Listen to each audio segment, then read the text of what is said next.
Movie शुरू होती है एक छोटी सी यॉट से, जहाँ कुछ लोग समुद्र की सैर का मजा ले रहे होते हैं। वो लोग खूबसूरत शाम का मजा ले ही रहे होते हैं कि तभी अचानक समुद्र के नीचे से एक विशाल शार्क बिजली की रफ्तार से हमला करती है।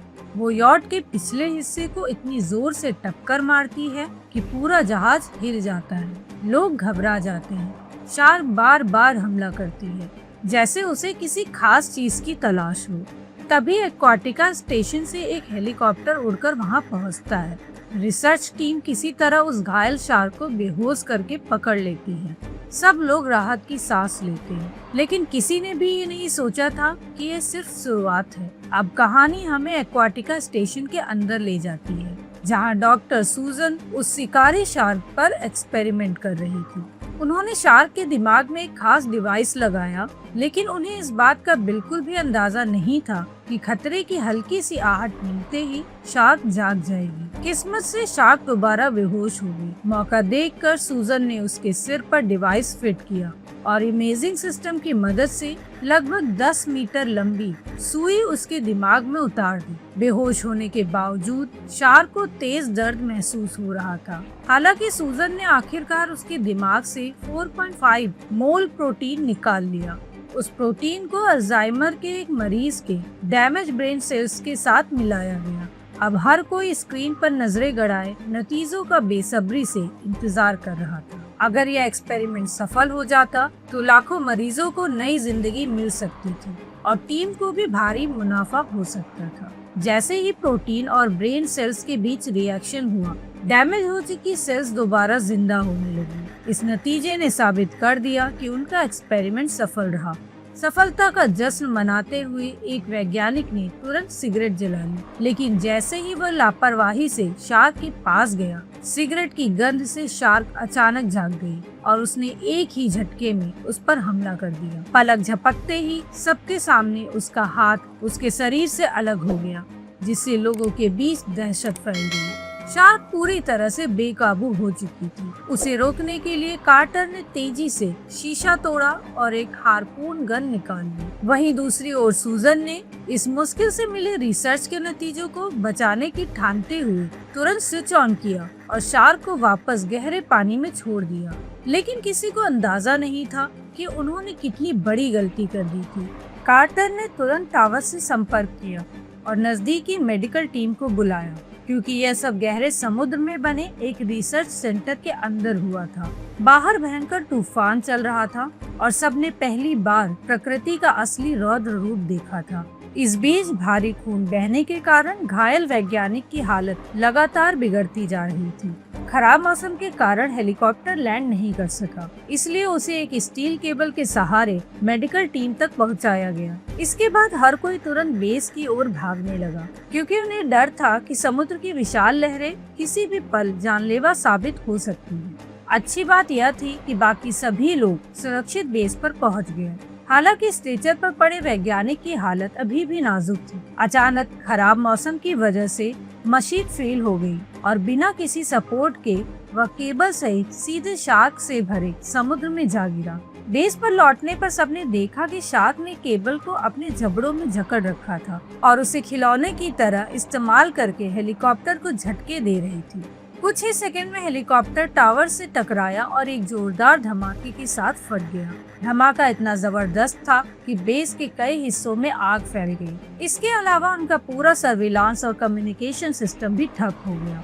जब सबका ध्यान कंट्रोल पैनल पर था, तभी रसेल ने देखा कि कुछ तेजी से उनकी तरफ बढ़ रहा है। अगले ही पल उसे समझ आ गया कि वह वही शार्क थी जिसने उनके घायल साथी को अपने मुंह में दबा रखा था और सीधे शीशे की दीवार की तरफ आ रही थी। पास आते ही उसने उस आदमी को पूरी ताकत से शीशे पर दे मारा और अगले ही सेकंड शीशे में दरारें पड़ने लगी। अपने मरते हुए साथी और टूटते शीशे को देखकर सभी के अंदर गहरा खौफ भर गया। वे वहां से हटने ही वाले थे कि अचानक एक और मुसीबत आ गई। समुद्र का पानी शीशा तोड़कर लैब के अंदर घुसने लगा।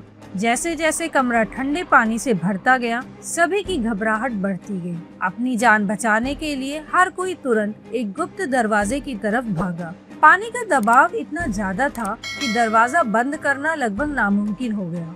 लेकिन अपनी पूरी ताकत लगाकर किसी तरह उन्होंने उसे लॉक कर दिया। ऊपर जाने वाली इकलौती सीढ़ी पानी के अंदर डूब चुकी थी और किसी को नहीं पता था कि दरवाजे की दूसरी तरफ कोई विशालकाय शार्क उनका इंतजार तो नहीं कर रही। बेबस होकर वे सभी मेंटेनेंस टनल की ओर भागे, जबकि पीछे से बाढ़ का पानी लगातार उनका पीछा कर रहा था। आखिरकार वे ऐन मौके पर मुख्य गेट खोलने में कामयाब रहे, जिससे कम से कम एक रास्ता साफ हो गया। हालांकि ऊपर की मंजिल पर मौजूद शेफ की किस्मत कुछ अच्छी नहीं थी। एक खतरनाक छोटी शार्क चुपचाप उसका पीछा कर रही थी। यह देखकर डर के मारे उसका चेहरा पीला पड़ गया। बिना पीछे देखे वह अपनी जान बचाकर भागा और अंततः किचन में घुसने में सफल रहा। वह फिलहाल सुरक्षित था, लेकिन वह कोई खतरा मोल नहीं लेना चाहता था। उसने पास पड़ा एक पैन उठा लिया और जब उसने शार्क को दूसरी दिशा में मुड़ते देखा, तब जाकर उसने राहत की सांस ली। लेकिन वो वहाँ ज्यादा देर तक नहीं रुक सकता था, इसलिए वह एक शेल्फ पर चढ़ने लगा। उसे अंदाजा नहीं था कि शार्क अब बिल्कुल उसके पास आ चुकी थी। जैसे ही वह ऊपर पहुंचने वाला था, उसका पालतू तोता अचानक उसके सामने आ गया। वह घबरा गया, उसकी पकड़ छूट गई और वह नीचे गिर पड़ा। फिर भी उसने हार नहीं मानी। वह अपने तोते को साथ लेकर ऊपर चढ़ना चाहता था। उसने तोते को बुलाने के लिए हाथ बढ़ाया ही था कि हालात और बिगड़ गए। शार्क ने शेल्फ पर जोरदार टक्कर मारी, जिससे शेल्फ सीधे पानी में जा गिरा। इस जानलेवा पल में उसे पास ही एक ओवन दिखाई दिया। अपनी जान बचाने के लिए वह तेजी से उसकी तरफ तैरा और शार्क के उस तक पहुंचने से ठीक पहले अंदर घुस गया। लेकिन खतरा भी टला नहीं था। शार्क की टक्कर से ओवन अचानक चालू हो गया और अंदर मौजूद ज्वलनशील गैस हर तरफ फैलने लगी। बचने के लिए उसने कुल्हाड़ी से ऊपर की तरफ वार करना शुरू किया। जैसे ही एक छेद बना, वह तेजी से ओवन के ऊपर से बाहर निकला और शार्क के ठीक पीछे कूद गया। आवाज सुनकर शार्क उसकी तरफ मुड़ी। तभी शेफ ने लाइटर निकाला और उसे ओवन की तरफ फेंक दिया। अगले ही पल एक जोरदार धमाका हुआ और शार्क वहीं खत्म हो गई। इस धमाके ने एक शार्क को तो मार दिया, लेकिन सबके दिमाग में एक बड़ा सवाल खड़ा कर दिया।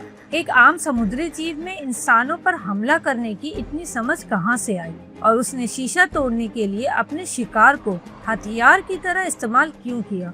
तब डॉक्टर सूजन ने सच्चाई बताई। प्रोटीन निकालने के लिए उन्होंने शार्क के दिमाग में एक अवैध केमिकल डाला था, जिससे उसका दिमाग असामान्य रूप से बड़ा हो गया और उसकी बुद्धिमत्ता कई गुना बढ़ गई। हैरान और बेबस होने के बावजूद उन्हें पता था कि बाहर निकलने का रास्ता खोजना बेहद जरूरी है। उन्होंने पनडुब्बी के जरिए भागने का प्लान बनाया, लेकिन उन्हें पता चला कि छोटी शार्क उसे पहले ही नष्ट कर चुकी थी। तभी रसेल ने डाइव करके बाहर निकलने का सुझाव दिया, लेकिन ऐसा लगा कि शार्क के इरादे कुछ और ही थे। अचानक वह पानी से बाहर उछली। एक ही झटके में रसेल को अपने जबड़ों में दबाया और उसे गहराई में खींच ले गई। हर कोई गहरे सदमे में था।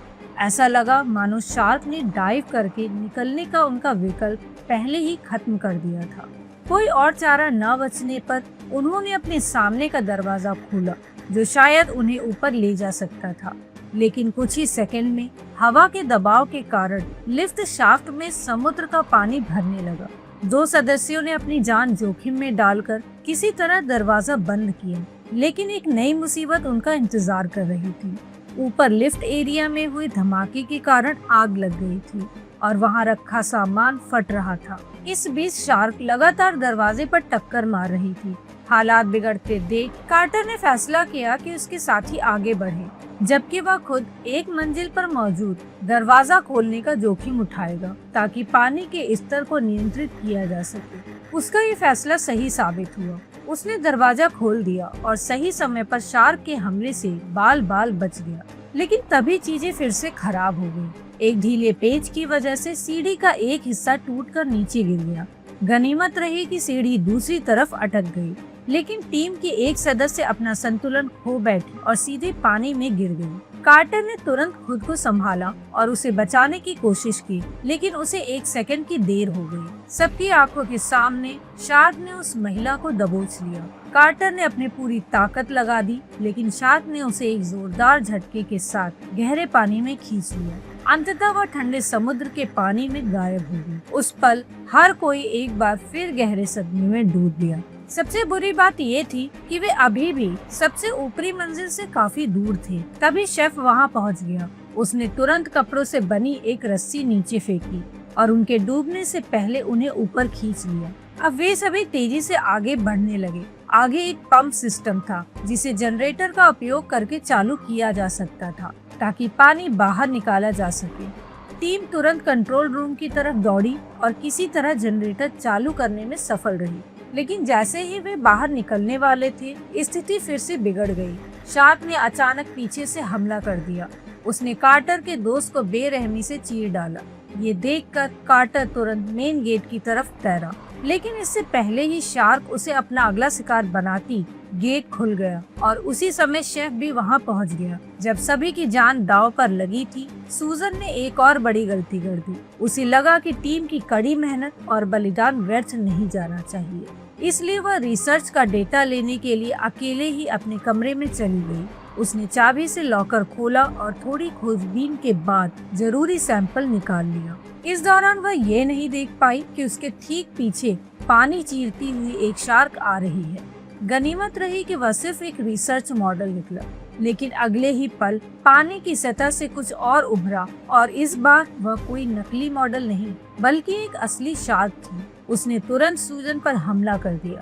भागने का कोई रास्ता नहीं था। कोई और विकल्प न होने पर वह घबराकर पहले एक शेल्फ पर चढ़ी और खुद को संभालने की कोशिश करने लगी। घबराहट में उसकी कीमती रिसर्च फाइलें पानी में गिर गई। वह 2 सेकंड के लिए रुकी और फिर उन्हें उठाने के लिए नीचे झुकी। तभी शार्क फिर से उसकी तरफ बढ़ने लगी। अब मौत ठीक उसके सिर पर मंडरा रही। तभी उसकी नजर ऊपर जलते हुए एक बल्ब पर पड़ी और उसके दिमाग में एक खतरनाक आइडिया आया। उसने सोचा कि हाई वोल्टेज बिजली शार्क को मार सकती है। उसने जल्दी से एक तार निकाला और अगले हमले का इंतजार करने लगी। जैसे ही शार्क ने उस पर झपट्टा मारा, उसने बिजली का तार सीधे उसके मुंह में घुसा दिया। तेज झटकों के बीच वह दूसरी शार्क भी तड़प तड़प कर मर गई। बर्बाद हो चुके रिसर्च डेटा को देखकर उसे गहरा पछतावा हुआ। उसे एहसास हुआ कि शार्क को शुरू में आजाद छोड़ना उसकी सबसे बड़ी गलती थी, लेकिन अब इस पर विचार करने का समय नहीं था। हालांकि शार्क के हमले ने कार्टर और सूजन के साथ बाहर निकलने के प्लान को बर्बाद कर दिया था। अब बाहर निकलने का केवल एक ही रास्ता बचा था और वो था इमरजेंसी एग्जिट। लेकिन जैसे ही दरवाजा खोला जाता, पानी तेजी से अंदर घुसता। इसलिए उन्होंने दबाव को संतुलित करने के लिए फायर एक्सटिंग्विशर तैयार रखा।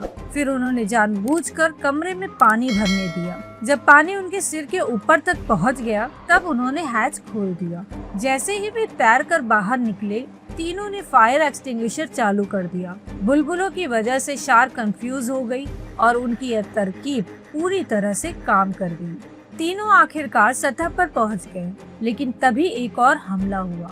शार्क ने अचानक शेफ को दबोच लिया और उसे कई मीटर दूर घसीट ले गई। फिर भी शेफ ने हार नहीं मानी। उसने अपने गले में लटकता हुआ क्रॉस खींचा और पूरी ताकत से शार्क की आंखों में घोंप दिया। अंततः वह एक बार फिर मौत के मुंह से बाल बाल बच गया।